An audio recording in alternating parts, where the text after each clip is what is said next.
इदरीस अलैहिस्सलाम ने जब देखा कि मुफसिदीन ईमान वालों पर जुल्म और ज्यादती कर रहे हैं, उनका फसाद बढ़ता जा रहा है और समझाने के बावजूद ये लोग बाज नहीं आ रहे, तो उन्होंने अपने पैरोकारों को जिहाद का हुक्म दिया।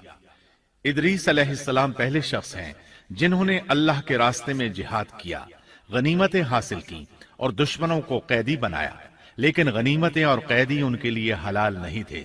रसूलुल्लाह सल्लल्लाहु अलैहि वसल्लम पहले रसूल हैं जिनके लिए गनीमतें हलाल की गईं, लेकिन ये बात यकीनी है कि जिहाद सबसे पहले इदरीस अलैहिस्सलाम ने किया। उन्होंने जिहाद के लिए सबसे पहले एक लश्कर तैयार किया, फिर उस लश्कर को दो हिस्सों में तकसीम किया। एक हिस्सा प्यादों पर मुश्तमिल था, दूसरा सवारों पर। चुनाचे भरपूर तैयारी के बाद इदरीस अलैहिस्सलाम ने काबिल की कौम पर चढ़ाई कर दी। हक व बातिल के दरमियान जबरदस्त मार्के हुए।